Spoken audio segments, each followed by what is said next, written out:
Hello everyone, this is Archie Verma and today we are going to talk about the sarcomere. So without any delay, let's start. हमने पुरानी video में बात कर ली थी about the anatomy of the muscle.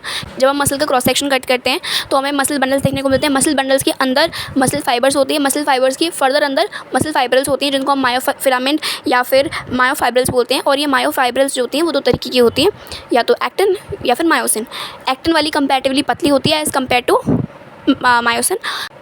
अब थोड़ा आज का बात कर लेते हैं। जो हमारी एक्टिन फिलामेंट्स होते हैं वो एक फाइबर पे लगे होते हैं, जो इलास्टिक फाइबर होती है उस पे लगे होते हैं, ठीक है। और वो दोनों साइड में लगे हुए होते हैं। कौन लगा हुआ होता है? Actin filaments.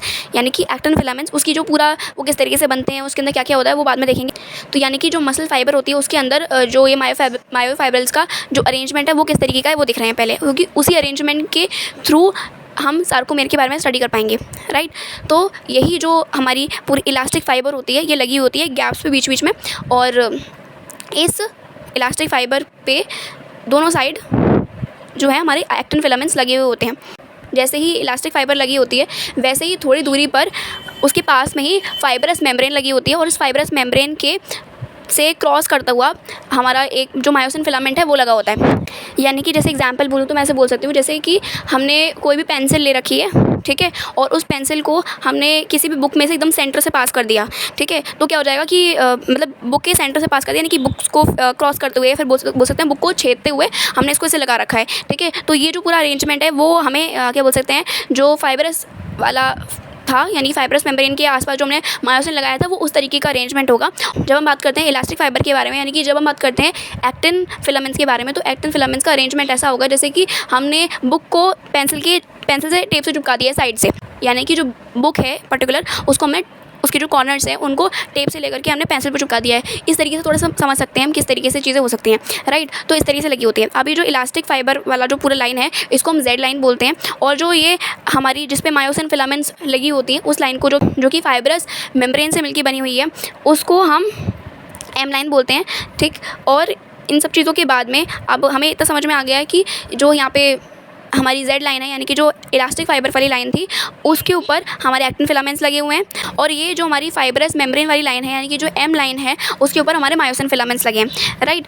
अब हमें थोड़ी सी और चीज़ें देखनी है, जैसे कि जो हमारी जेड लाइन है उसमें जो एक्टिन फिलामेंट्स लगे हैं वो, और जो हमारी एम लाइन है यानी कि जो फाइब्रस मेम्ब्रेन वाली लाइन है, थिन फाइब्रस मेम्ब्रेन वाली लाइन है, उसके ऊपर जो मायोसिन फिलामेंट्स लगे हैं वो आपस में ओवरलैप करते हैं। मतलब एग्जैक्ट ओवरलैप नहीं करते कि एक के ऊपर एक ही रख जाएंगे, लेकिन हाँ ऐसा होता है कि जब इनका हम निकालेंगे कि इनका स्पेस कितना है, कि इतना स्पेस ऑक्यूपाई कर रहे हैं, तब वो एक दूसरे के रास्ते में आ रहे हैं। जैसे एग्जांपल बोलूँ तो एक्टिन फिलामेंट जैसे हैं, तो अगर मैं मुझसे पूछा जाएगा कि एक्टिन फिलामेंट्स को कितना स्पेस लग रहा है, तो जितना भी वो पर्टिकुलर स्पेस कवर कर रहे हैं दोनों साइड में, यानी कि जो जेड लाइन है उसके राइट में भी और लेफ्ट में भी जितना भी वो स्पेस कवर कर रहे हैं वो उतना कवर मैं बोलूँगी कि हाँ ये जो इतना पर्टिकुलर स्पेस है ये एक्टिन फिलामेंट्स का स्पेस है। लेकिन उसमें अगर मुझसे पूछेंगे तो कि ऐसा पर्टिकुलर रीजन जिसमें एक्टिन फिलामेंट्स भी आ रहे हैं और जिसमें मायोसिन फिलामेंट्स भी आ रहे हैं, उस वाली रीजन के लिए बोल रही हूँ कि वो जो पर्टिकुलर पोर्शन है वो ओवरलैपिंग पोर्शन है, राइट।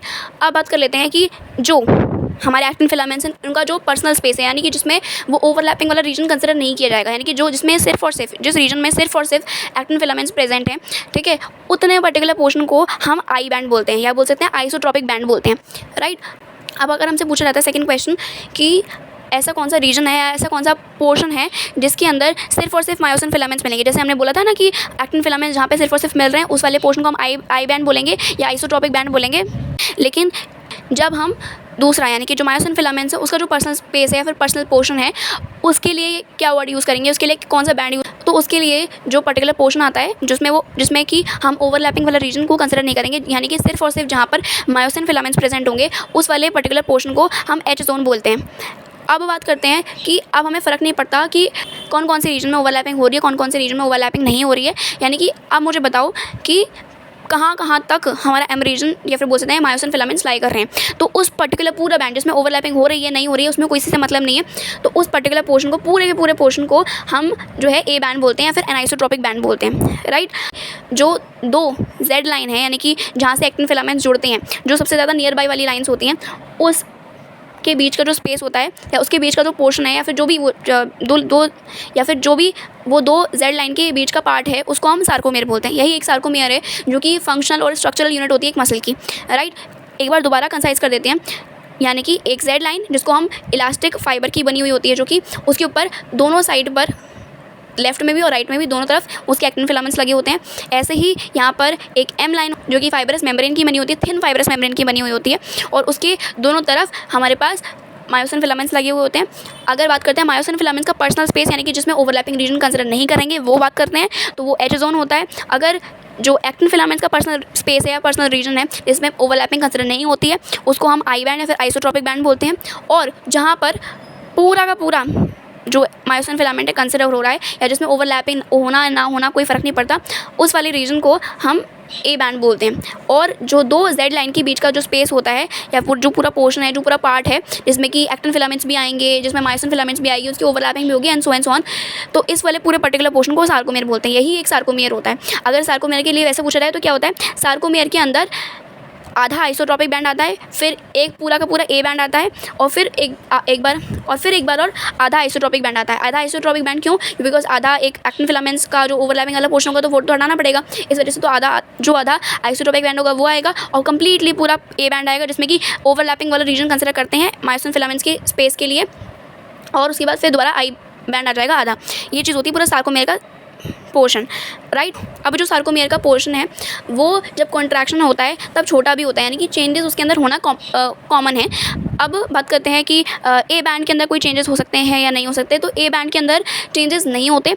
जब हमारा कॉन्ट्रैक्शन शुरू होता है तो ये जो एक्टिन फिलामेंट्स हैं वो मायोसिन फिलामेंट्स के ऊपर ही और ज़्यादा फर्दर ओवरलैप होते चले जाते हैं, ऐसा होता है, ठीक है। तो अल्टीमेटली जब हम ए बैंड के बारे में बात करते हैं तो ए बैंड अपनी लेंथ रिटेन करेगा, क्योंकि जो हमारा ओवरलैपिंग रीजन है वो हमने यहाँ पे कंसिडर कर ही लिया है। लेकिन एच जोन जो होता है, जिसमें कि पर्सनल स्पेस होता है मायोसिन फिलामेंट्स का, वो छोटा होता चला जाता है।